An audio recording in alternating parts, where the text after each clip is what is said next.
ମୁଁ ନେଇଯାଉଛି ପର୍ସରୁ ପଇସା। ଏଇଟା ମୁଁ ଜିନିଷଟା ଦେଖେ କେମିତି ହେଉଛି ତାପରେ ପଇସା ଦେବି ନା, ଠିକ୍ ଲାଗିଲେ ନା ପଇସା ଦେବି। ପଇସା ନ କ'ଣ ଆଗଟା ଖାଲି ପଇସା ନେଇଛୁ କ'ଣ ନାହିଁ, କେମିତି କ'ଣ କେଉଁଠିକି ଦେଖି ନେଇ ଆଇଲୁ ଏଇଟା କେମିତି ହେବ, ଏଇଟା ଅପଡ଼େଟ୍ ଜାଣିଛୁ। ନ ଜାଣିଲେ କହିଲ, ମୁଁ ଜାଣିଛି ଏଇଟା ତମର ଦରକାର।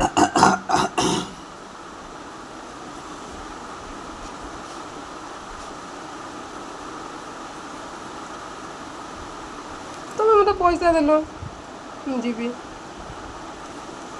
কত টাকা? 130 ଟଙ୍କା। আমার କିନ୍ତୁ ମୁଁ 130 ଟଙ୍କା ନେବିନି ନା।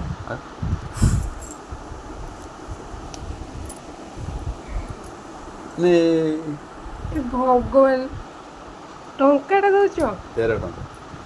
13 ଟଙ୍କା ନେଇ ମୁଁ 13 କ'ଣ ଟଙ୍କା କରିବି? ଶୁଣି ଲଗେଇଲେ 130 ଟଙ୍କା ହେଇଗଲା। ନା ତମେ ଦିଅ। ନା ହବନି, ଦିଅ କହୁଛି, ପଇସା ଦିଅ। ପଇସା ନାହିଁ ନା ଦିଅ। ତ ଜିନିଷ ନିଅ, ମୁଁ ନେବିନି। ନାଇଁ ଜିନିଷ ନିଅ। ହଉ ହେଲା ମୋ ହେଲା। ଦୋକାନ ମୋ ହଉ ଦୋକାନରେ ନାଇଁ ହେଲା, ତମ ମୋ କଥା ହେଲା। 130 ଟଙ୍କା ନେଇଥିଲା, ମୋତେ 200 ଟଙ୍କା ଦେଇଦିଅ ହେଲା। ଆଉ ବାକି ଖାତାରେ ଲେଖିଦେ। ନା ବାକି ନେଇ, ଏବେ ସାଙ୍ଗେ ସାଙ୍ଗେ 200 ଟଙ୍କା ଦିଅ। ସାଲେରୀ ଆସିଲେ ଅଛି, ମୁଁ ଦେଖିଛି ପର୍ସରେ ଦେଲ। ନାହିଁ। ଦିଅ।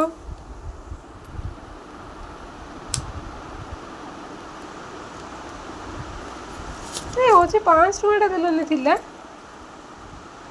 ଏପଟରେ ଗୋଟା 5 ଟଙ୍କା ନା, 5 ଟଙ୍କାଟା ଦିଅ। Thank you, love you. ପଇସା